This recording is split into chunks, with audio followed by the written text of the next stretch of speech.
ሕፃን ተወለደ ወንድ ልጅ ተሰጠን ጨለማን ገፎ ብርሃን ሊሰጠን ወርቅ ዕጣኑ ከርቤ ይደርደር ለክብሩ ንጉሥ ስለሆነ በሰማይ በምድሩ የጌታን መወለድ ለማብሰር ሰብአ ሰገል በብርሃን እየተመሩ እንደሄዱት ሁሉ ከተደበቅንበት የምንወጣበት የተሸፈነውን የምናይበት ከደከሙት ጎን የምንቆምበት ለጋስና ሰጪ እጆች እየተዘረጉ አብሮነታችን ልክ እንደ ሁል ጊዜው ጎልቶ እየፈካ የሚሄድበት ብርሃናችንን የምናካፍልበት ይሁን እያልን በብርሃን ኤቲኤም ካርድ በመጠቀም የበዓል ግብይቶን ይፈጽሙ። እንዲሁም በብርሃን ሞባይል ባንኪንግ 881 በመጠቀም ግብይቶን ቀላል ያድርጉ።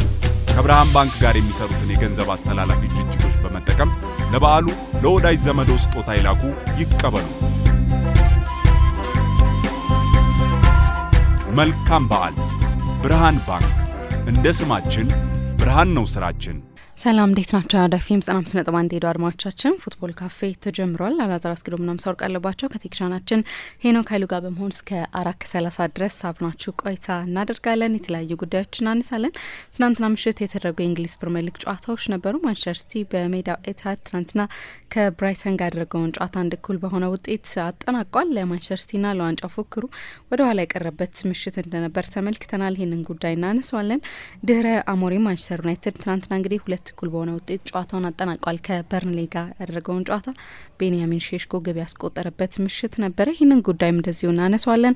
አርሰናል ከሊቨርፑል ዛሬ ምሽት የሚደረግ ጨዋታ ነው። አርሰናል ይህንን ጨዋታ ማሸነፍ የሚችል ከሆነ ከማንቸስተር ሲቲ ጋር ያለውን የነጥብ ልዩነት ወደ 8 የሚያሰፋበት እድል ይኖረዋል።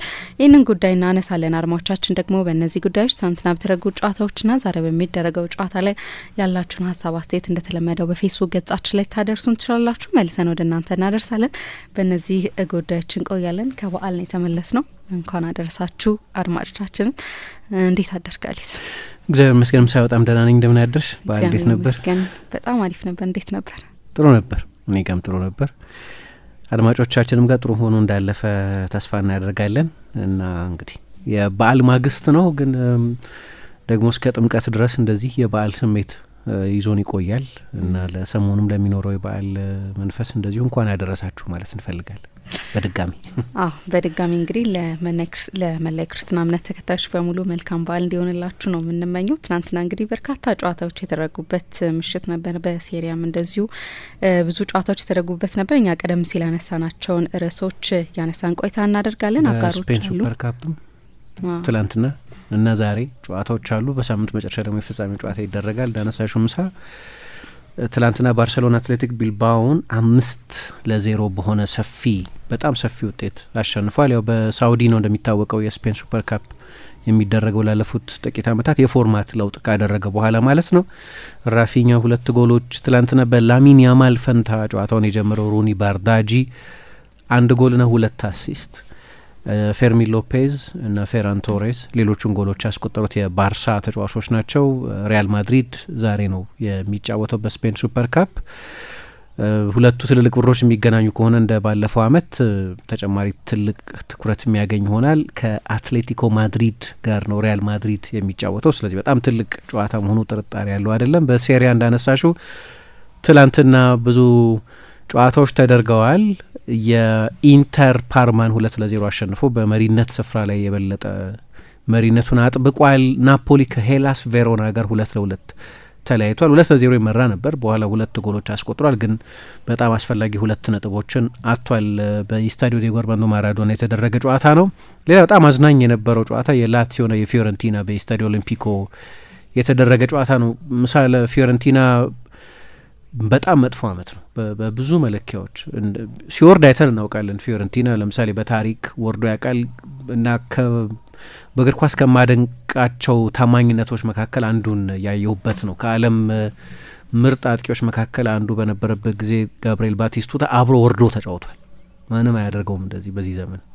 የሆነ ያንቺ ትልቅ ቡድን ቢወርድ ዩቬንቱስ በወረደ ጊዜ በእርግጥ አይተናል። ጂጂ ቡፎን፣ አሌሳንድሮ ዴል ፒየሮ አይነት ተጫዋቾች ከዩቬ ጋር አብረው የወረዱ ነበሩ። ግን በዛው ተመሳሳይ ጊዜ ግን ቶሎ ደግሞ ከመርከቧ የዘለሉ ሰዎች አሉ። ፋቢዮ ካናቫሮ፣ ሊሊያን ቹራም፣ ዝላታን ኢብራሂሞቪች እና ሌሎች ተጫዋቾች አብረው የወረዱ እንዳሉ ሆነው ግን ደግሞ ጂያንሉካ ዛምብሮታ እና አብዛኛው የዩቬ ተጫዋቾች ወርደዋል ለቀዋል፣ የወረዱም አብረው አሉ እና ስለዚህ ፊዮረንቲና ሲወርድ ማየታችን አዲስ ነገር አይደለም።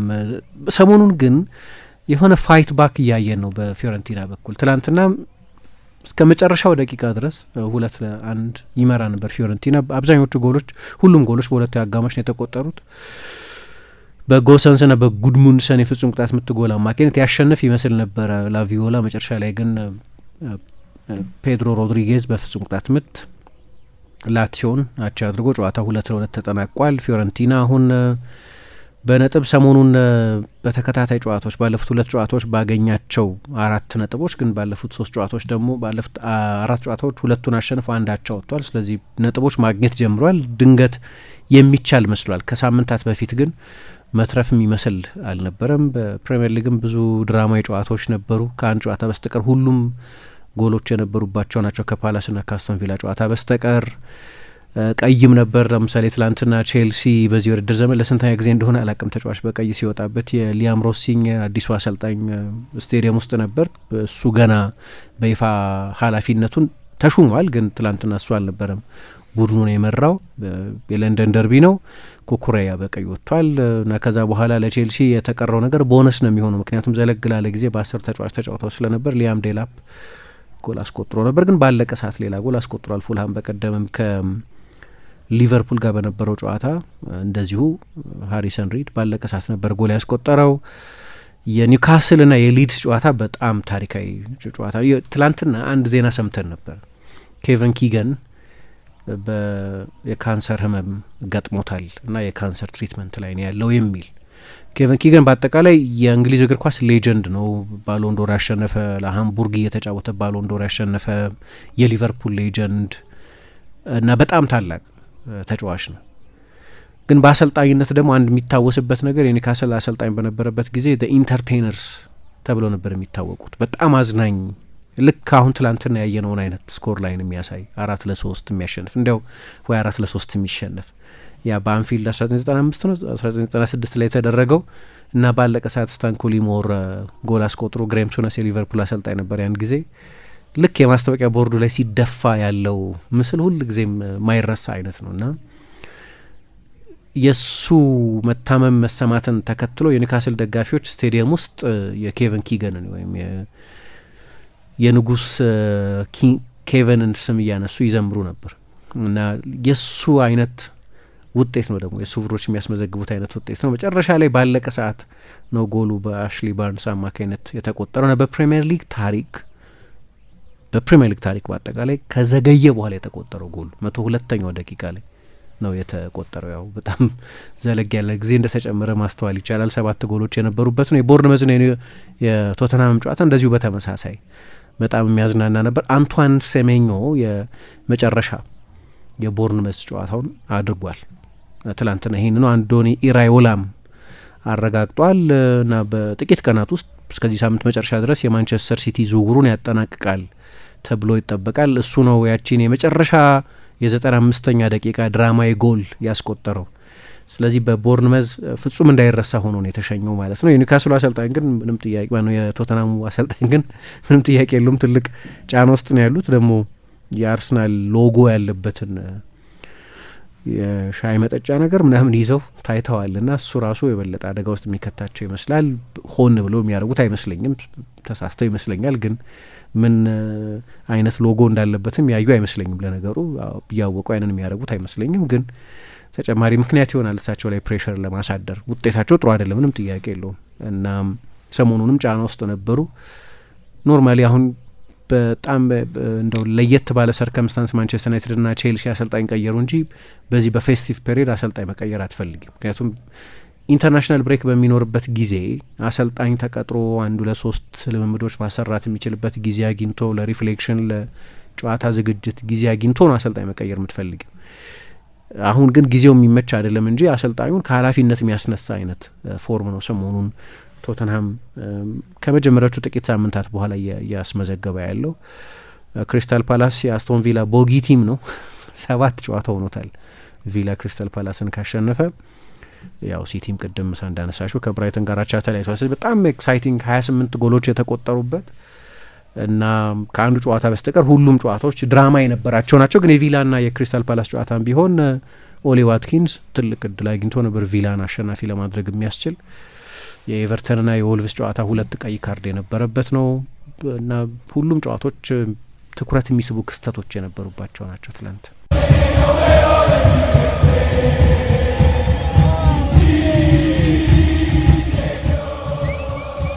ተመልሰናል አድማጮቻችን። አራዳ ኤፍ ኤም 95.1 ላይ ትገኛላችሁ። ፉትቦል ካፌ ነው ፕሮግራሙ። ማንቸስተር ሲቲ ትናንትና ምሽት በኤታድ ያደረገውን ጨዋታ አቻ ወጥቷል። ለሶስተኛ ተከታታይ ጊዜ ነው በፕሪሚየር ሊጉ አቻ ሲለያይና ከፕሪሚየር ሊጉ ዋንጫ ፉክክር እየራቀ ያለ ይመስላል ማንቸስተር ሲቲ። በተለይ ዛሬ ደግሞ አርሰናል ሊቨርፑልን የሚያሸንፍ ከሆነ ይህንን ጉዳይ እናንሳ። ልክ ነው። ዛሬ አርሰናል ሊቨርፑልን የሚያሸንፍ ከሆነ የነጥብ ልዩነቱ የዛሬ ሳምንት የሚታሰብ በማይመስል ስፋት ላይ ይገኛል። የዛሬ ሳምንት አርሰናል ከአስቶን ቪላ ጋር ከተጫወተ በኋላ ሲቲ ወደ ስቴዲየም ኦፍ ላይት ይጓዝ ነበር ሐሙስ ዕለት እና የነጥብ ልዩነቱ ወደ 2 የሚጠብበት እድል ይኖራል የሚል ጥበቃ ነው የሚኖርሽ። ደግሞ ሲቲ እንደሚታወቀው ከዚህ በኋላ ከሁለቱ የውድድር ዘመን አጋማሽ በኋላ ፔፕ የሚሰራቸውን ኤክስፐሪመንቶች አጠናቆ የሚያመጣቸው ተጫዋቾች ከፔፕ ዲማንድ ጋር ተስማምተው ቡድኑ በስኬታማ በሆነባቸው ጊዜያት ያየናቸው ባህሪያት ነበሩት። 4 ተከታታይ ሲዝኖች ላይ ፕሪሚየር ሊግ ሻምፒዮን በሚሆንበት ጊዜና ከ7 ሲዝኖች በ6 የፕሪሚየር ሊግ አሸናፊ በነበረባቸው ወቅቶች ማርሽ ይቀይራል እንላለን በተለምዶ።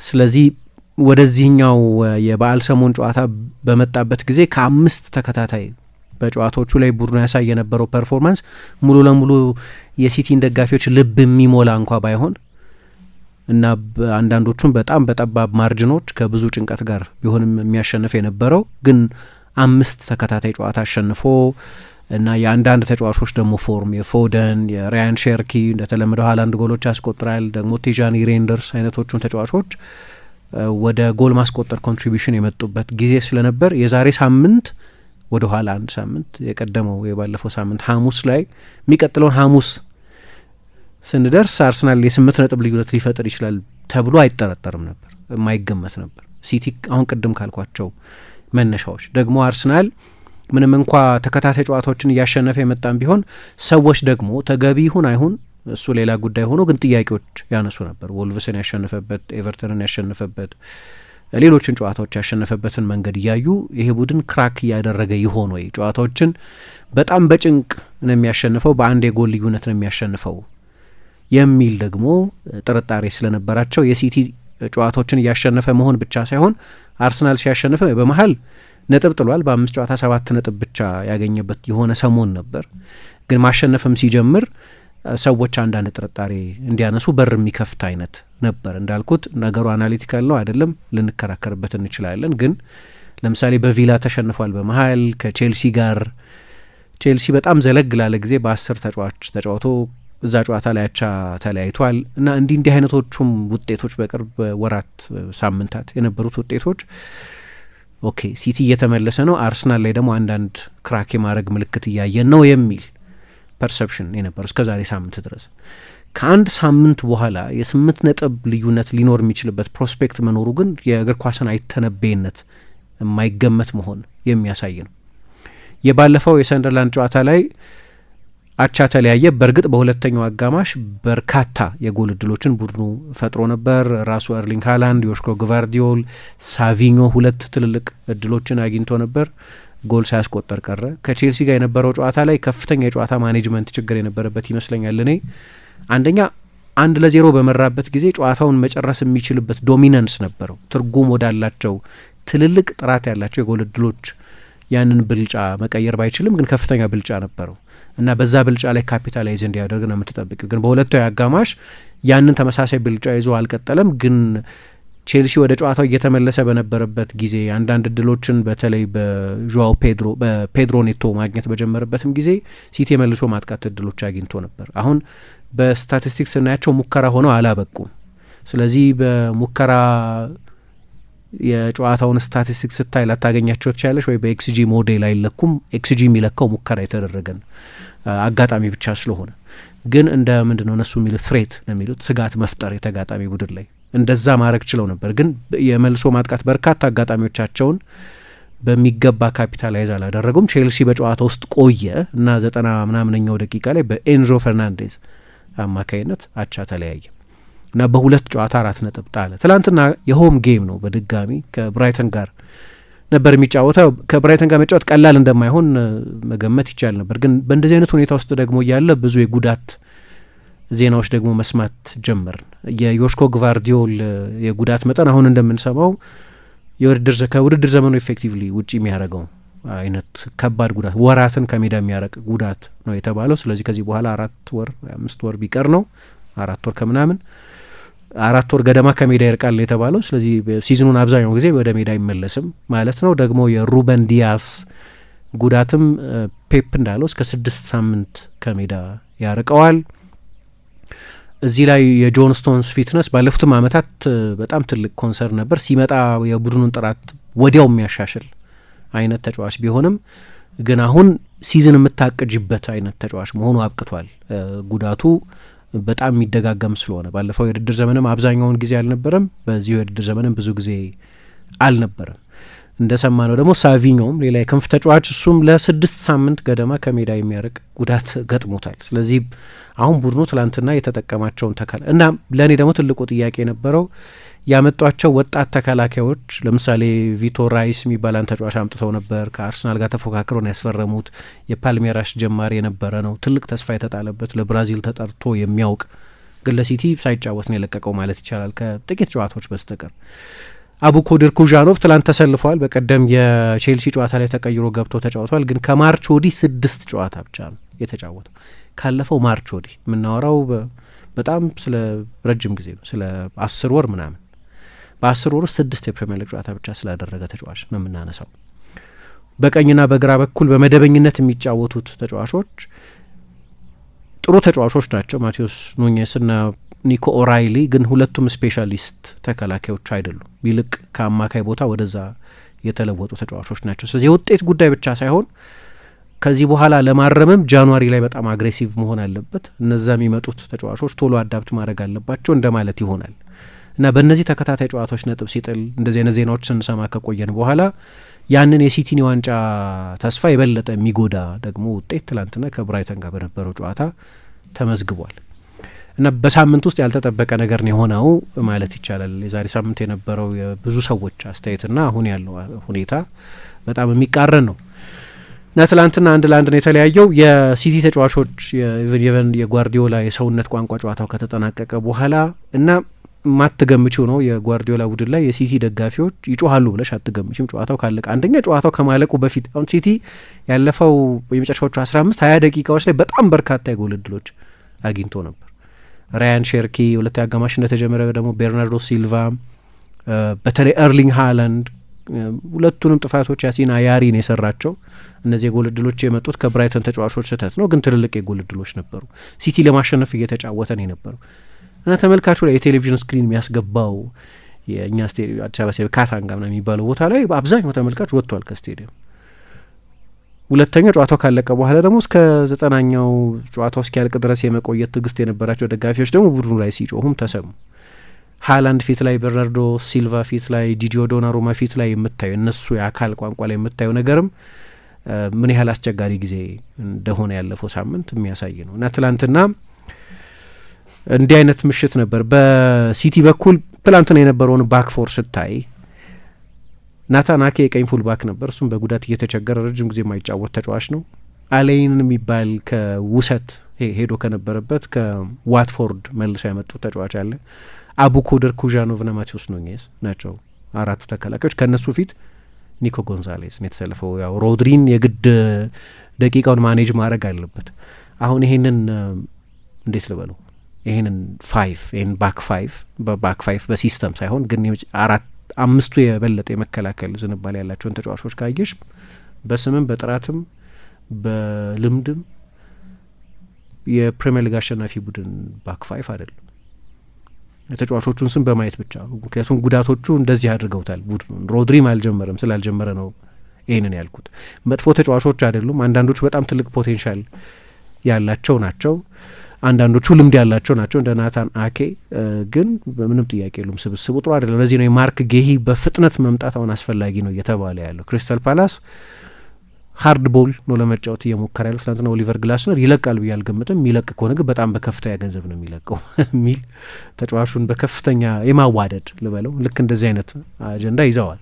ግን ያስፈልገዋል፣ ምንም ጥያቄ የለውም። እና ትላንትና ይሄው ችግር ነበር። የብራይተንን ትራንዚሽኖች መቆጣጠር ችግር ነበረባቸው። ሲቲ በርካታ የጎል እድሎች ፈጥሮ የነበረን ቢሆን ብራይተንን በተመሳሳይ በርካታ የጎል እድሎች ፈጥሮ ብረት መልሶባቸዋል። በጨዋታው ላይ እንግዳ ምሽት ያሳልፋን ተጫዋች አላቸው ጎሜዝ የሚባል የፍጹም ቅጣት ምቱን ያሰጠው ግን ለማመን የሚከብድ ኳስ ደግሞ የሳተ ተጫዋች ነው። 1-1 ከሆኑ በኋላ ብራይተን ቀዳሚ ሊሆን የሚችልባቸው ካይሮ ሚቶማ 2 ትልልቅ የጎል እድሎች አግኝቶ ነበር። ጆርጂኖ ሩት ሌላ ትልቅ የጎል እድል አግኝቶ ነበር። ስለዚህ ምንም ጥያቄ የለውም የሲቲ የተከላካይ መስመር ትላንትና የተፈተነበት ነው። ደግሞ ልክ እንደዚህ ሆኖ በሀይ ዲፌንሲቭ ላይ ነው የሚጫወቱት። ከጥልቅ የሚሮጡ ተጫዋቾች አሏቸው፣ ወደ ስፔስ ከኳስ ጋር የሚሮጡ ተጫዋቾች አሏቸው፣ ከሴንትራል ቦታዎች የሚሮጡ ተጫዋቾች አሏቸው ብራይተኖች። ይህንን የሲቲን ሀይ ላይን በተለያየ መንገድ ለማጥቃት የሚችሉ ተጫዋቾች አሏቸው። ስለዚህ በጣም አስቸጋሪ የነበረባቸው። አሁን እኔ በተናጥል ተጫዋቾቹ መጥፎ ምሽት አሳልፈዋል አልልም። እንዲያውም ይሄ ከሰሞኑን ከውሰት ተመልሶ የመጣው ተጫዋች ማክሳሌን የሚባለው ልጅ 20 ዓመቱ ነው ገና። በተለይ ከኳስ ጋር በጣም ጥሩ ነው፣ ደፋር ነው። ለመጀመሪያ ጊዜ ለሲቲ ዋናው ቡድን የተጫወተ ተጫዋች አይመስልም። በቻምፒየንሺፕ ብዙ ሲደነቅ የነበረ ተጫዋች ነው፣ ግን መልሶ ነው በውሰት በኢመርጀንሲ ምክንያት እና ስብስብ ውስጥ አሁን ሲኒየር ተከላካይ ስለሌለ ጓርዲዮላ የጠራው ብቻ ሳይሆን ትናንትና ደግሞ ጨዋታ ያስጀመረው ምርጫ ነበረው። ናታን አኬን መሀል ተከላካይ አድርጎ ማስጀመር እና ኒኮ ራይሊን በግራ ፉልባክነት ማስቀጠል። በጣም ጥሩ ተጫውቷል። አቡኮድር ኩዣኖቭ የጀርጂኖ ሩተ ሙከራ ላይ የወረደውን በጣም አስደናቂ የብሎክ ታክል ጨምሮ በጨዋታው ላይ በጣም ጥሩ ተጫውቷል። ግን እያልኩ ያለሁት የፕሪሚየር ሊግ ሻምፒዮን ለመሆን እየተፎካከረ ስላለ ቡድን ኤሊት ፖቴንሻል ኤሊት ብቃት ነው እያነሳው ያለሁት። እዛ ደረጃ ላይ ያሉ አይደሉም። እንደዛ እንዲሆኑ መጠበቅም በጣም አስቸጋሪ። ሁለቱም በሀያዎቹ መጀመሪያ ላይ ያሉ ወጣት ተከላካዮች ናቸው። ለወጣትነታቸው በጣም ጥሩ ተጫውተዋል ሊባል ይችላል።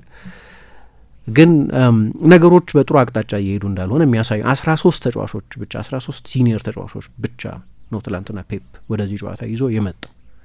እንዳለፈው አይነት የውድድር ዘመን አይደለም። ኤነርጂውም ስሜቱም ምኑም አንድ አይደለም። ማነጻጸር አልፈልግም ከባለፈው የውድድር ዘመን ጋር ብሏል። ከጨዋታው በፊትም ከጨዋታው በኋላም በሰጣቸው ጋዜጣዊ መግለጫዎች። ነገር ግን በጣም ወሳኝ በሆነ ጊዜ እንዲህ አይነት ችግሮች ገጥመውታል። አንዳንዶቹ ከአሰልጣኙ ቁጥጥር ውጭ የሆኑ ናቸው።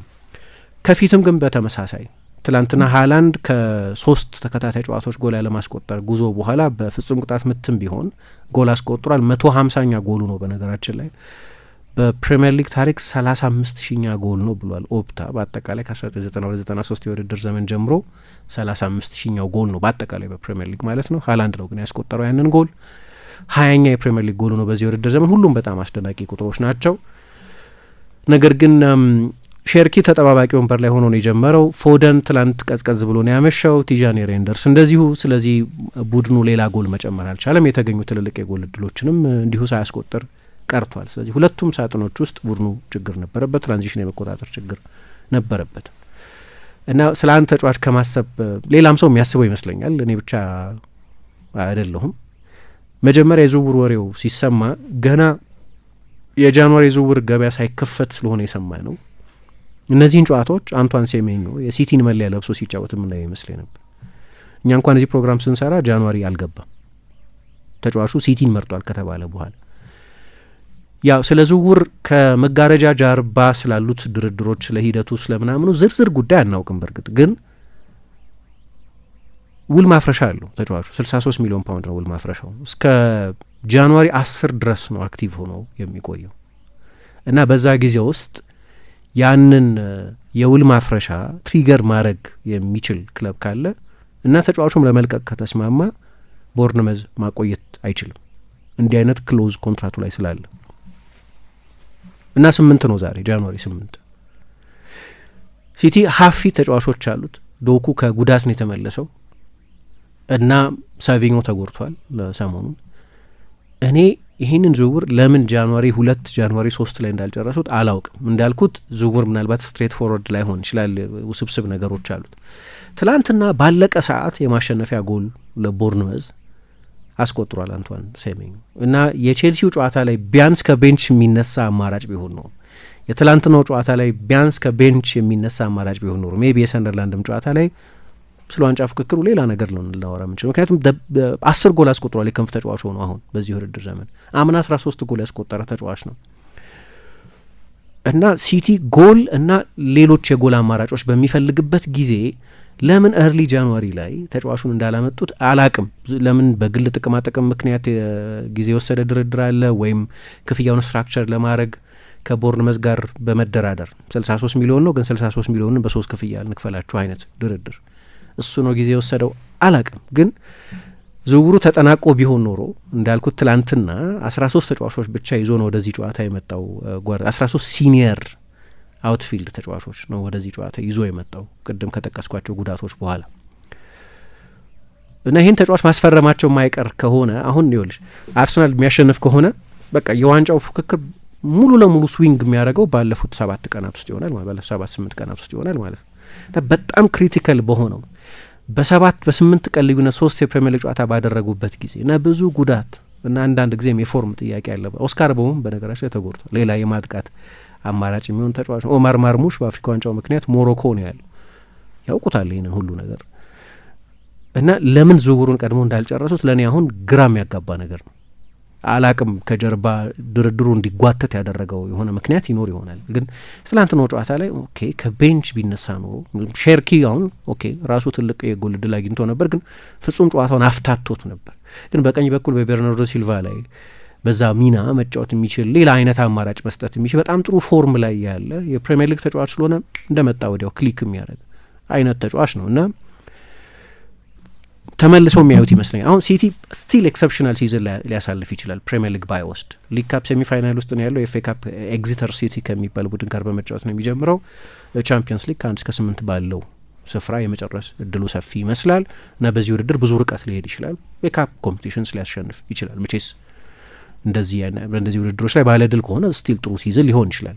ግን የኖካውት ውድድሮች ናቸው። ማስተር አታረጊያቸውም። ብዙ ማትገምቻቸው ኤሌመንቶች አሉት። ግን ለፕሪሚየር ሊግ ሴሜኞ ቢመጣ ነው እያልኩ ያሉት ሜሲ ነው ወይም ሮናልዶ ነው ምናምን እያልኩ አይደለም። ግን በጣም ጥሩ ተጫዋች ነው። አሁን ያለውን የሲቲን ስብስብ ማሻሻል የሚችል ተጫዋች ነው እና ቀድሞ አክቲቭ መሆን የነበረባቸው ይመስለኛል። ስቲል እነዚሁ ተጫዋቾችን ይዘው እነዛን የጎል እድሎች መጠቀም ነበረባቸው። ትልልቅ የጎል እድሎች ናቸው። እንዲያውም ባለፈው ስለ አርሰናል ስለ ሲቲ አርሰናል ላይ ያለው የበላይነት የሚመስለኝ ይሄ ካቲንግ ኤጅ ነው። በሀላንድ መኖር ምክንያት ሊሆን ይችላል። ፎደንም ከዚህ በፊት በተደጋጋሚ የ20 ጎል ተጫዋች መሆኑን ስላሳየ በዚህም ሲዝን ገና ካሁኑ 7 ጎል ስላስቆጠረና ለምሳሌ የትኛውም የአርሰናል ተጫዋች 7 ጎል አላስቆጠረም። ራይንደርስ ሲመጣም ጀምሮ ጎል ማስቆጠር የሚችል ተጫዋች እንደሆነ እናውቅ ነበር። ሼርኪ 38 የጎል ኮንትሪቢሽን ነበረው ከሊዮን ባለፈው ሲዝን እና ሰሞኑን በክሬቲቪቲው በጨዋቱ ብዙ እየተደነቀ ያለ ልጅ ነው እና ይሄ ካቲንግ ኤጅ በተለይ ደግሞ ሃላንድ ስላላቸው ኮንቨርዥን ሬቱ ከአርሰናል በጣም የተሻለ ነበር። የ5-6% ፖይንት ልዩነት ነበረው። በጣም ወሳኝ በሆነ ጊዜ ግን እነዚሁ ተጫዋቾች እነዚህን የጎል እድሎች መጠቀም አልቻሉ እና ትላንትናም ያ ጎል የተቆጠረው በፍጹም ቅጣት ምት ነው። ጎሜዝ ሳጥን ውስጥ ዶኩ ላይ ጥፋት ሰራ፣ በቪአር ታየ፣ የፍጹም ቅጣት ምቱ ተሰጠ፣ ሃላንድ ጎሉን አስቆጠረው። ሃላንድ ያንን የጎል እድል በኋላ ያገኘውን ከሼርክ የመጣለትን የጎል እድል ጊዜ ነበረው፣ አንግል መምረጥ ይችላል። ራሽ እንዲያደርግ የሚያደርግ የተጋጣሚ ቡድን ፕሬሸር አልነበረበትም። ሼርኪ ባላንሱን ሳተ፣ ሲልቫ ብረት መለሰበት። ሌሎች እድሎች ነበሯቸው ይገባኛል። ግን ማምጣታቸው ካልቀረ ለምን እርሊ አክቲቭ እንዳልሆኑ አላቅም። ምክንያቱም ኮንትራክቱን ስታዩም እስከ 10 ድረስ ነው አክቲቭ ሆኖ የሚቆየው። እንግዲህ በ12 በ13 ሊዘዋወር ይችላል ቦርንመዝና ሲቲ እስከተስማሙ ድረስ የክፍያ አሬንጅመንቱ ላይ መግባባት እስካላቸው ድረስ እና መጨረሻ ላይ እንግዲህ በዚህ መንገድ ትላንትና በጣም በጣም በጣም አስፈላጊ የሆነ 2 ነጥብ አጥቷል። ስለዚህ ዛሬ ኢቨን አርሰናል ባያሸንፍ አቻ ቢወጣ ምናምን ሁሉ የሚከስረው ሲቲ ነው። የነጥብ ልዩነቱን አጥቦ አርሰናል ላይ ፕሬሸር ጨምሮ አርሰናል ከሊቨርፑል ጋር ነው የሚጫወተው። ይሁን ሊቨርፑል እንደ ቀድሞ ጊዜ አይደለም፣ ግን ስቲል ሊቨርፑል ነው። ለራሱ ጣፈንታ ለቻምፒየንስ ሊግ ቦታ እየተፎካከረ ያለ ቡድን ነው። ስለዚህ አርሰናልን ነርቨስ ማድረግ ይችል ነበር በድጋሚ የነጥብ ልዩነት ወደ 3 በማጥበብ እና ይህንን በጣም ወሳኝ እድል ነው ሳይጠቀሙ የቀሩት። በቂ እድሎች ነበሯቸው፣ ግን እንዲሁ እያሰብኩት ነበር በተለይ ባለቀ ሰዓት ያንን ጎል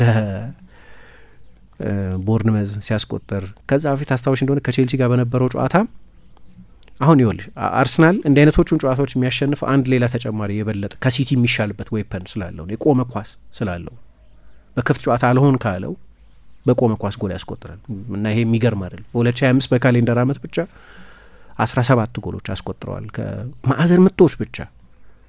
ግን ከቆሙ ኳስ መሳሪያዎች መካከል አንደኛው የእጅ ፎሪ ነው። ታስታውሽ እንደሆነ የባለፈው ሳምንት የባለፈው ሚድዊክ በስታንፎርድ ብሪጅ ቦርንመዝ ከቼልሲ ጋር 2-2 በተለያየበት ጊዜ ቦርንመዝ ሁለቱንም ጎሎች ያስቆጠር ከአንቷን ሴሜኞ የመልስ ውርወራዎች ነው ሁለቱንም ጎሎች ያስቆጠሩ። ስለዚህ ሌላ አይነት ዳይሜንሽን ሊሰጣቸው ይችል ነበር ማለት ነው። የፔፕ መንገድ አይደለም በረጃጅም የእጅ ፎሪዎች ጎል ማስቆጠር። ግን ፔፕም አሁን እግር ኳስ እየሄደ ያለበትን መንገድ ደግሞ ሲከተልም እናየዋለን። የበለጠ ቨርቲካል ነው፣ የበለጠ ትራንዚሽን አለው። የቆም ኳሶች ይጠቀማል፣ ረጅም ኳሶች ይጠቀማል። ስለዚህ ይህንን ማድረግ የሚችል ተጫዋች ቢኖረው ረጃጅም ኳስም ረጃጅም የእጅ ፎሪዎችም መጠቀም ማይፈልግ አይመስለኝም። ያንን ሁሉ አንግል መስጠት ይችል ነበር ብዬ አስባለሁ። እና በ8 ቀን ልዩነት 3 የፕሪሚየር ሊግ ጨዋታ እንደሚያደርጉ ይታወቃል። እና ከሞላ ጎደል እንደሰማ ነው ተጫዋቹ ይሁንታውን የሰጣቸው ገና ጃንዋሪም ሳይገባ በዲሴምበር በገና ሰሞን አካባቢ ነው፣ በእነሱ ክሪስማስ ሰሞን አካባቢ ነው። ለምን መጨረሻ ላይ ዝውውሩን አይረን አውት እንዳላረጉት አላውቅም። ልዩነት ሊፈጥር ይችል ነበር። አሁን ሲመጣ እና በቦርንመዝ እያሳየ ያለውን ብቃት ቢደግም ሊዘገይ ይችላል። 8 ነጥብ በጣም ሰፊ ነው የሚሆነው አርሰናል ካሸነፈ። ግን እሱ ኢፍ ነው መጫወት አለበት። እና እንግዲህ ፔፕ አጨራረሱን በተመለከተ ነው አስተያየት የሰጠው። ለአርሰናል ትላንትና ጥሩ ምሽት ነበር፣ ምንም ጥያቄ የለውም። ምክንያቱም ቪላን ፉክክር ውስጥ ነው ካልን ማቴማቲካሊ ፉክክር ውስጥ ነው። ኦፍኮርስ ሪያሊስቲክሊ ትክክል ደንበኛ ዋንጫ ተፎካካሪ ነው የሚለው ነው እንጂ እርግጠኛ ያልሆንኩት ሁለቱም ቡድኖች ነጥብ ሳያገኙ ሙሉ ነጥብ 3 ነጥብ ሳያገኙ ቀርተዋል። ግን መጨረሻ ላይ ራሱን ፔፕም እንዳለው የመጨረሻዎቹ 15-20 ደቂቃዎች ላይ የማይታመኑ እድሎችን ፈጥረን ነበር እና እግር ኳስን የምትጫወተው ጎል ለማስቆጠር ነው፣ ያንን ማድረግ አልቻልንም። ስለዚህ ውጤቱ ውጤት ነው የሚል አስተያየት ሰጥቷል። እና ኃይለኛ ፍራስትሬሽን አለ ሲቲ ውስጥ ተጫዋቾቹ ላይ የሚታይ ነው። በቀደም ዶናሩማ ከአንድ የሰንደርላንድ ተጠባባቂ ወንበር ላይ ከነበረ ተጫዋች ጋር ጠብ ውስጥ ገብቶ አይተን ነበር። ትላንትናም በፔፕ ጓርዲዮላና በፋቢያን ኤርዝለር መካከል ምክንያቱ ምን እንደሆነ አላቅም። የፍጹም ቅጣት ምቱ ተሰጠ ለሲቲ እና የፍጹም ቅጣት ምቱ ከመመታቱ በፊት በኃይልና በግሳጼ ወደ ፋቢያን ኤርዝለር በጣት እየጠቆመ ይናገር ነበር። ፋቢያን ኤርዝለር ልክ እንደ ፔፕ እየተወራጨ እንደዚህ አልነበረም። ግን እንደምታውቂው ምንድን ነው አንዳንዴ እነሱ የሚሉት ኮኪ ነገር ነው። እንደዚ አይነት ባህሪ ነው ያለው። እዛ በነበረበትም ጊዜ ሴንት ፖል የሚባለውን ቡድን ያሰለጥን በነበረበት ጊዜ 20 ነው ምናምን ቢጫ ካርድ አይቷል፣ በአሰልጣኝነት ማለት ነው። እንግሊዝ ውስጥም ከመጣ በኋላ እንደዚህ ያደርጋል እና አላባራም። ደግሞ ጨዋታው ካለቀም በኋላ ፔፕ ሳይጨብጠው ወደ ሜዳ ገባ እና ተከትሎት መጣና አናገረው የሆነ ነገር እና ሲነጋገሩ በጣም ኢንቴንስ ነው የነበረው። ተግባብተው ምንም ችግር መናገር አልፈልግም ምናምን አለ ፔፕ ካለቀ በኋላ። ፋቢያን ኤርዝለርም ስሜት ያለ ነው ስፖርት ውስጥ እግር ኳስ ውስጥ የሚል መልስ ሰጠ። ግን እንዳልኩት ጠቅላላ ይሄ ቡድን ውስጥ ያለውን ፍራስትሬሽን የሚያሳይ ነው፣ ብስጭት የሚያሳይ ነው። እና ደግሞ በጣም ቢዚ ጊዜ ነው ይሄ የጃንዋሪ ጊዜ። በ4 ውድድሮች ላይ በአንድ ወር ጊዜ ውስጥ 10 ጨዋታ የሚያደርጉበት ነው። በዚህ ጊዜ ነው ብዙ ጉዳቶች እየበዙ ያሉት እና ትላንትና በጣም መጥፎ ምሽት ነበር ማለት ይቻላል። እና 1-1 ተጠናቋል። ምናልባት ስዊች የሚያደርጋቸው ወደ ኤፍ ኤ ካፕ መዞራቸው ሊሆን ይችላል እንጂ ትላንትና በጊዜ 2-0 ማድረግ ይችሉ ነበር። ትላንትና ግን ያንን ማድረግ አልቻሉም። ባርት ቬርብሩኸን አንዳንድ ሙከራዎች አድኗል። ባክፎሩ አሁን የዴብዝ ጥያቄ ይነሳበታል። እኔ እንግዲህ አሁን የኔ ግምት ነው ምሳሌ የኔ አስተያየት ነው። ሲቲ በቅርብ ጊዜ የሚፈጽማቸው ዝውውሮች እንደ ቀደመው ጊዜ የተዋጣላቸው ዝውውሮች አይመስሉኝም። ቅድም ለምሳሌ ጃንዋሪ ላይ ከ300 ሚሊዮን ፓውንድ በላይ አወጡ። ክረምት ላይ ወደ 150 ሚሊዮን ፓውንድ ገደማ አወጡ። አሁን ባለው ሁኔታ ጌሂን ካስፈረሙና ሴሜኞ ከመጣ 100 ሌላ ያወጣሉ። በአጠቃላይ ወደ 500 ሚሊዮን ሊሆን ይችላል በአንድ አመት ብቻ እና ኃይለኛ ኢንቨስትመንት ነው። ግን አብዛኞቹን ዝውውሮች አያቸው እንደ ቀደመው ጊዜ ትራንስፎርማቲቭ ዝውውሮች ግን እየመሰሉኝ አይደለም። የቪክቶር ራይሽም የማርሙሽ ደህና ምልክቶች አሳይቶ የነበረን ቢሆን ግን ራያን ኤይት ኑሪ ሌሎችም ተጫዋቾች እና በቂ ከቨር የለውም ቡድኑ። አሁን ቪቶር ራይሽ ለዚሁ አላማ ነበር የመጣው። በውሰት እኮ ሊሰጡት ሁሉ አልፈለጉም ነበር መጀመሪያ፣ ክረምት ላይ ነው በውሰት የሰጡት ወደ ጂሮና መሰለኝ አሁን ሄደው ካልተሳሳትኩ። እና ፔፕ ተመሳሳይ ባክፎር ነው ሲጫወት የቆየው። በ20 ጨዋታዎች 12 ተመሳሳይ ባክፎር ነበር የተጠቀሙ። ያ ድንገት ሲፈርስ ከፍተኛ የኳሊቲ ችግር አለው እና ይሄ የሚጠየቀው ማን ነው? ቺኪ ቤጌሪስታ የነበሩ እስከ ቅርብ ጊዜ ድረስ ሁጎ ቫያና መጥቷል ከዚያ በኋላ እና ፍጹም የተዋጣላቸው ዝውውሮች አልመሰሉኝም። ከኢንቨስት 500 ቢሊዮን ካወጣሽ በእያንዳንዱ ቦታ ጥሩ ከቨር የሚያስፈልግ ይመስለኛል። እንግዲህ የሃላንድ በሙሉ ጤንነት ላይ መገኘት መስት ነው። ምክንያቱም ሌላ ሲጀመርም እንደው የ9 ቁጥር ሪዘምብለንስ ያለው ተጫዋች የላቸውም ስብስብ ውስጥ እና ዝውውሮቹም ላይ አንዳንድ ጥያቄዎች አነሳለሁ። አሁን ሼርኪ ዘግይቶም ቢሆን ጥሩ እየተጫወተ ነው። ቲጃኒ ሬንደርስ ዘግይቶም ቢሆን ጥሩ እየተጫወተ ነው። ብዙ ጥያቄ የምታነሽባቸው አይደሉም። ግን አቡኮድር ኩዣኖቭ በ10 ወር 6 የፕሪሚየር ሊግ ጨዋታ ብቻ ከሆነ ያደረገው አንድ ጥያቄ ነው። እሱም የተፈጥሮ የቀኝ ፉልባክ የለውም። በግዢም የመጣ ታስታውሽ እንደሆነ ቲኖ ሊቭራሜንቶን ከኒውካስል የማምጣት ፍላጎት አለው ሲባል ነበር። በግራ ፉልባክነት አንቶኒዮ ካምቢያሶን ከዩቬንቱስ፣ እዛ ቦታ ላይ እንኳን ሪያን ኤት ኑሪን አምጥቷል። ግን ሪያን ኤት ኑሪ የሚጠቀስ ተጽዕኖ እስካሁን ድረስ እያሳየ አይደለም። አንዳንዱን ወደ ዝውውሩም የምንወስደው ይመስለኛል። በዚሁ ተመሳሳይ ምሽት ቪላም ትላንትና እንግዲህ አቻ ተለያይቷል ከክሪስታል ፓላስ ጋር ነው። ፓላስ ራሱ አሁን 7 ጨዋታ ምናምን ሆኖታል ካሸነፈ። የአስቶን ቪላን ኖርማሊ ሰስቴነብል አይደለም ነው የምለው። ከ2 ኤክስጂ 12 ጎል ካስቆጠረ አንድ ቡድን ከቦክስ ውጭ በሚቆጠሩ ጎሎች ረጅም ጊዜ የሚያስኬድ አይደለም። የሆነ ጊዜ አታስቆጥሪ። ሰስቴነብል የጎል ማስቆጠሪያ መንገድ አይደለም። ለእኔ ሪያሊስቲክሊም ቪላ ዋንጫ ተፎካካሪ አልነበርም። ብዙ ጊዜ አንስቼዋለሁ ይሄኛውን። ስለዚህ በዚህ መንገድ አብቅቷል። ፔፕ ያው በአስቸጋሪ ጊዜ አንድ የሚከተለው የፒአር ሜተድ የሚመስለኝ ቡድኑ ሲቸገር ያበረታታል። በጣም ጥሩ ተጫውተናል፣ ብዙ ጥሩ ነገሮች አድርገናል፣ ጎል ከማስቆጠር በስተቀር በጣም ንጹህ የጎል እድሎች ፈጥረናል። አንድ አይደለም ከዛ በላይ የጎል እድሎች ፈጥረናል። ስለዚህ ከፊት ያሉ ተጫዋቾች ጉዳይ ነው። በቂ የጎል እድሎች ፈጥረናል ብሏል። እስማማለሁ፣ በቂ የጎል እድሎች ፈጥረዋል። ግን በዛው ልክ ብራይተንም አደገኛ አጋጣሚዎች፣ አንዳንዶቹም ወደ ጎል እድልነት የተቀየሩ፣ ሚቶማም ደግሞ ጎል አስቆጥሯል። ስለዚህ ብራይተንም አደገኛ ነበር በጨዋታው ላይ። ግን በጣም አስፈላጊ ሌላ 2 ነጥብ ይመስለኛል ያጣው የፔፕ ቡድን። 3ቱንም ጨዋታዎች ማሸነፍ የሚችሉባቸው እድሎች፣ በቂ እድሎች በጨዋታዎቹ ላይ ፈጥረዋል፣ ግን አላሸነፉም። ስለዚህ ድንገት አርሰናል ካሸነፈ 8 ይሆናል እና የዛሬ 10 ቀን ጃንዋሪ 8 ላይ 8 ነጥብ ልዩነት ሊሆን ይችላል ብለሽ ብትነግሪኝ ለማመን ይቸግረኝ ነበር። ሲቲ እየመጣ የነበረበት መንገድ ከቀደመ ታሪኩን በመነሳት ኃይለኛ ይመስል ስለነበር።